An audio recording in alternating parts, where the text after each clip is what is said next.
বেগম খালেদা জিয়ার প্রতিষ্ঠিত বিএনপির নব্য জালিম ভাইদেরকে লক্ষ্য করে স্পষ্ট বার্তা দিতে চাই, যদি জালিমের হাত, জুলুমের হাত গুটিয়ে না নাও, আমরা সব ভেঙ্গে গুড়িয়ে দেব ইনশাআল্লাহ। আমি আজকের বিএনপিকে বলতে চাই, অতীতের সন্ত্রাস নির্ভর রাজনীতির পথ থেকে তোমরা ফিরে আসো। সাহাবারা জিজ্ঞাসা করেছিলেন জালিম ভাইকে কিভাবে সাহায্য করব? আল্লাহ নবী বলেছিলেন জালিমের হাত ভেঙ্গে গুড়িয়ে দাও, এটাই জালিমের সহযোগিতা। যেখানে জালিমের হাত উদ্ধত হবে, আবার মাদ্রাসাগুলো থেকে আবাবিল রাজপথে নেমে আসবে ইনশাআল্লাহ। নতুন জুলাইয়ের সূচনা লগ্নে চোখ হারানো হবিগঞ্জের তরুণ ছাত্র আলিফের কথা স্মরণ করতে চাই।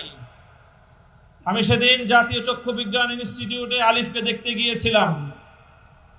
তাকে সান্ত্বনা দিতে, সাহস জোগানোর জন্য গিয়েছিলাম। আমি সেখান থেকে নতুন করে তার কাছ থেকে সাহসের সঞ্চার করে আমি ফিরে এসেছি। ঠিক সেই কথা মনে পড়েছে 24 জুলাই বিপ্লবে যখন বলা হয়েছিল স্যার একটারে গুলি করি, একটাই মরে, বাকিটি যায় না। আলিফের কণ্ঠে আমি সেই প্রতিধ্বনি শুনতে পেয়েছি। আলিফ আমার হাত ধরে বলেছে, গলায় যখন কাটা প্রথমে বিদ্ধ হয় তখন অল্প কষ্টেই সেই কাটা অপসারণ করা যায়, কিন্তু সেই কাটা যদি গলায় ভালো করে বিদ্ধ হয়ে যায়, সেই কাটা গলা থেকে অপসারণ করতে অনেক রক্তক্ষরণ হয়। বিগত ফ্যাসিবাদ 15 বছরের স্বৈরাচারী জালিম শেখ হাসিনার ফ্যাসিবাদী শক্তি বাংলাদেশের মানুষের গলায় ভালো করে বিদ্ধ হয়ে গিয়েছিল। তাই 1400 বীর বিপ্লবীর শাহাদাতের রক্তের মধ্য দিয়ে সেই ফ্যাসিবাদকে আমাদের উৎখাত করতে হয়েছিল। আবার নতুন করে যেই ফ্যাসিবাদ জেগে বসার চেষ্টা করছে, যদি আমরা শুরুতেই তাকে সঠিকভাবে ফ্যাসিবাদের পথ থেকে সরিয়ে আনতে না পারি, তাহলে 1400 দ্বিগুণে 2800 মানুষের রক্তের মাধ্যমে আমাদের এই ফ্যাসিবাদ মুক্ত করতে হবে। তাই আমি বলতে চাই, আমাদের এক সময়ের সহযোদ্ধা, আল্লাহর পয়গম্বরের ভাষায় উনসুর আখাকা জালিমান আও মাজলুমান, তুমি তোমার ভাইকে সাহায্য করো, সে জালিম হোক অথবা মজলুম হোক। সাহাবারা জিজ্ঞাসা করেছিলেন জালিম ভাইকে কিভাবে সাহায্য করব? আল্লাহ নবী বলেছিলেন জালিমের হাত ভেঙ্গে গুড়িয়ে দাও, এটাই জালিমের সহযোগিতা। আমরা শহীদ প্রেসিডেন্ট জিয়াউর রহমান, বেগম খালেদা জিয়ার প্রতিষ্ঠিত বিএনপির নব্য জালিম ভাইদেরকে লক্ষ্য করে স্পষ্ট বার্তা দিতে চাই, যদি জালিমের হাত, জুলুমের হাত গুটিয়ে না নাও, আমরা সব ভেঙ্গে গুড়িয়ে দেব ইনশাআল্লাহ। আমি আজকের বিএনপিকে বলতে চাই, অতীতের সন্ত্রাস নির্ভর রাজনীতির পথ থেকে তোমরা ফিরে আসো। আমরা অতীতে বাংলাদেশে দেখতে পেয়েছি কিছু জনবিচ্ছিন্ন বামপন্থী আর ইসলামপন্থী সংগঠনগুলো আদর্শের ভিত্তিতে, মেধা ভিত্তিক আদর্শিক রাজনীতি ছাত্র অঙ্গনকে শিক্ষা দিত। 2024 বিপ্লবের মধ্য দিয়ে বামপন্থী এবং ইসলামপন্থী ছাত্র সংগঠনগুলোর বাইরেও একটি নতুন শক্তির উত্থান ঘটেছে। যেই ছাত্র জনতা নাহিদ, আক্তার, নাসিরউদ্দিন পাটোয়ারি, সার্জিস, হাসনাত আব্দুল্লাহ, আসিফদের মতো মেধাবী ছাত্র উপহার দেয়, সেই 24 বিপ্লব পরবর্তী নতুন বাংলাদেশে ছাত্র দলের সন্ত্রাস নির্ভর রাজনীতি বাংলাদেশের শিক্ষাঙ্গনগুলোতে চলতে পারে না।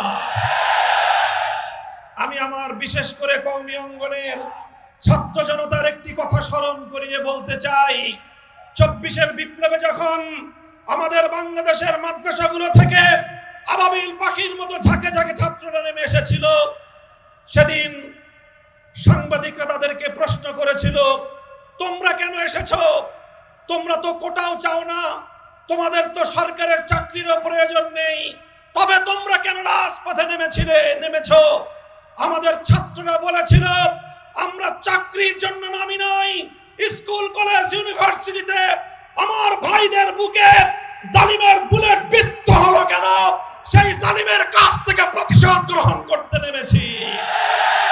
আমি আবার সে কথার পুনরাবৃত্তি করছি, মনে রাখবেন বাংলাদেশের যেখানেই জুলুম হবে, যেখানেই জালিমের হাত উদ্ধত হবে, নাসিরউদ্দিন পাটোয়ারি ভাই আমরা বলি আবার মাদ্রাসাগুলো থেকে আবাবিল রাজপথে নেমে আসবে ইনশাআল্লাহ।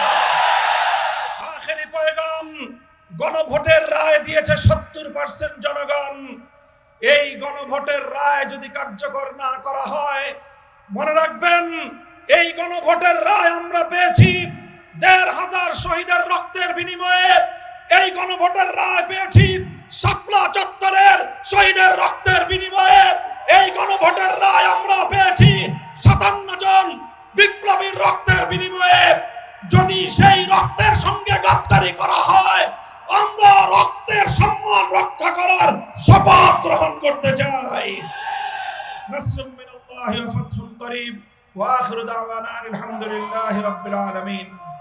বাংলাদেশের প্রতিটা প্রতিষ্ঠানে তাদের লোক বসিয়েছে, দলীয়করণের মাধ্যমে তারা নির্বাচন কমিশনকেও দখল করেছে। এই দখলবাজ স্বৈরাচারী সরকারের বিরুদ্ধে আমাদের নেতা, 11 দলের নেতা, উনি ইতিমধ্যেই ইঙ্গিত দিয়েছেন বিপ্লব অনিবার্য। আমরা আজকের এই দ্বিতীয় বার্ষিকীতে বলতে চাই, আমরা আর অভ্যুত্থান চাই না, আমরা বিপ্লব চাই। এই বাংলাদেশকে ফ্যাসিস্ট মুক্ত করতে হলে বিপ্লবের মাধ্যমে প্রতিটা ক্ষেত্র থেকে স্বৈরাচারের মূল উৎপাদন করতে হবে। সংগ্রামী ঢাকাবাসী, আপনাদের মাধ্যমে সারা বাংলাদেশে আজকে তার মেসেজ যাবে। আজকে দ্রব্যমূল্য, আজকে সাধারণ নাগরিকদের জীবন ধারণের প্রতিটি উপকরণ যেভাবে আমাদের দরাছোঁয়ার বাইরে যাচ্ছে, তার থেকে ফিরে আনতে হলে ঐক্যবদ্ধভাবে সকলের বিপ্লবের ডাকের অপেক্ষায় থাকবেন। ইনশাআল্লাহ বিপ্লবের মাধ্যমে আমরা এই দ্রব্য স্বৈরাচারের জবাব দেব ইনশাআল্লাহ। আসসালামু আলাইকুম। সংগ্রামী ভাই এবং বন্ধুগণ, জুলাই অভ্যুত্থানের আজকে দ্বিতীয় বার্ষিকীতে আমরা ফ্যাসিবাদের পুনরুত্থান, ফ্যাসিবাদের প্রত্যাবর্তন এবং ফ্যাসিবাদের পুনর্বাসনের আভাস পাচ্ছি। আর এর সব দায়িত্ব গ্রহণ করেছে বর্তমান বাংলাদেশ সরকার। আমরা বলতে চাই আবার জুলাই হবে, রাজপথ রক্তাক্ত হবে, ফ্যাসিবাদ বাংলাদেশে ফিরে আসবে না।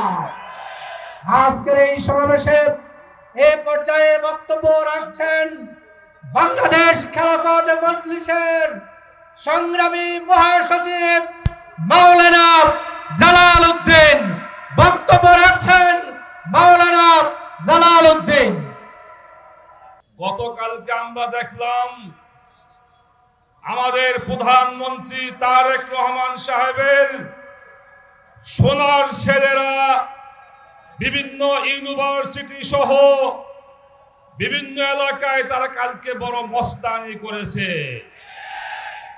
আমি জিজ্ঞাসা করতে চাই, প্রধানমন্ত্রী, আপনার এই মস্তান বাহিনী বিগত 15 বছর কোথায় ছিল?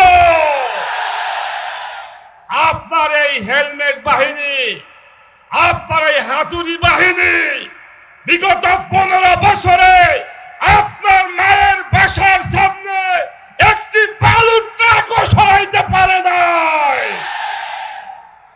গতকালকে আমাদের দুর্ভাগ্য যে হেলমেট বাহিনী। সংগ্রামী ভাই এবং বন্ধুগণ, আজকের এই ঐতিহাসিক গণসমাবেশে আমাদের মাঝে এসে উপস্থিত হয়েছেন বাংলাদেশ জামাত ইসলামীর সংগ্রামী আমির জামাত, মহান জাতীয় সংসদের মাননীয় বিরোধী দলীয় নেতা, বিশ্ব ইসলামী আন্দোলনের অন্যতম প্রধান, গণ আন্দোলন ফ্যাসিবাদ বিরোধী আন্দোলনের অগ্রসেনানী জনাব ডাক্তার শফিকুর রহমান এমপি। নারায়ে তাকবীর, নারায়ে তাকবীর। আমির জামাতের আগমন, বিরোধী দলের নেতার আগমন, নারায়ে তাকবীর।